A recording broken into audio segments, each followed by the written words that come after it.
இந்திய அளவில் மிகப்பெரிய அடக்குமுறையாக அடையாளம் காணப்பட்ட வாச்சாத்தி மக்கள் இன்று வரை தங்களுக்கு முழுமையான நீதி கிடைக்காமல் திண்டாடி வருகின்றனர்.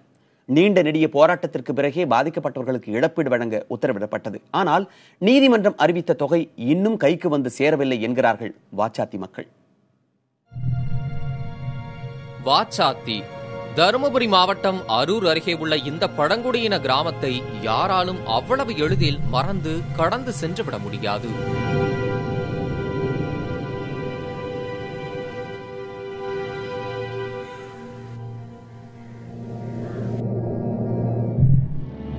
ஆயிரத்து 1992 ஆண்டு ஜூன் மாதம் 20 வாச்சாத்திக்குள் புகுந்த வனத்துறையினர் ஒவ்வொரு வீடாக சோதனை நடத்தினர். சந்தன மரக்கட்டை கடத்தியதாக 90 பெண்கள், 28 சிறுவர்கள், 15 ஆண்கள் என 133 பேர் சிறையில் அடைக்கப்பட்டனர். அவர்களில் 18 பெண்கள் பாலியல் வன்கொடுமைக்கும் ஆளாக்கப்பட்டனர்.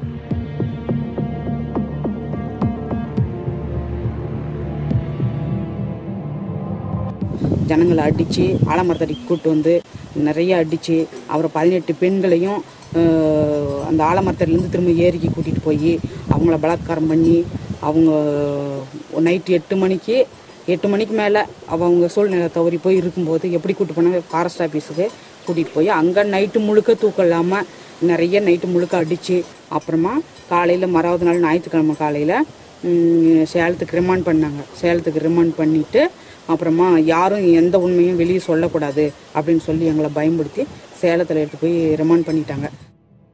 இந்த கைது சம்பவத்திற்கு பிறகு வீடு, உடைகள், உணவுப் பொருட்கள் என அனைத்தும் சூறையாடப்பட்டிருந்தன. சந்தனமரக்கட்டைகள் கடத்தப்படுவதை வாச்சாத்தி மக்கள் தடுத்ததே இந்த சம்பவத்திற்கு காரணம் என்கின்றனர் பாதிக்கப்பட்டவர்கள். என்ன அந்த லோடு போகுதுன்னு போய் பார்க்கவும் சந்தனமரத்தை அதில் பெண்ணாங்கறதுக்காரர் வந்து அதை நிறுத்தணும்.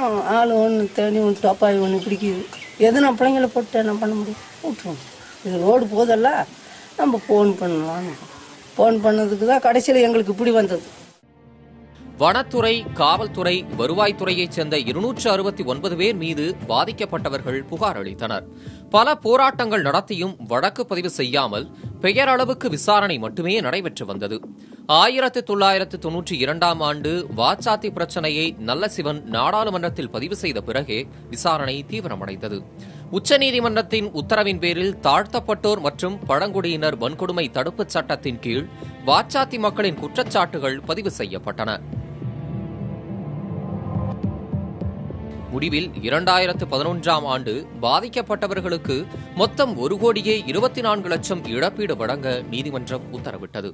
உத்தரவு பிறப்பிக்கப்பட்ட 5 ஆண்டுகளில் 62 லட்சம் ரூபாய் மட்டுமே பாதிக்கப்பட்டவர்களுக்கு வழங்கப்பட்டுள்ளது.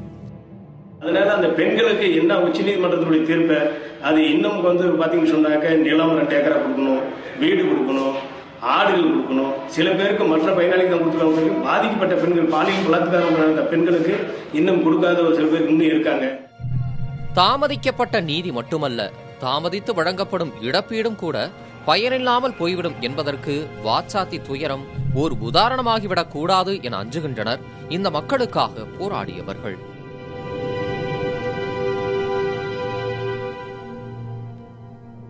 புதிய தலைமுறைக்காக செய்தியாளர் விவேகானந்தன்.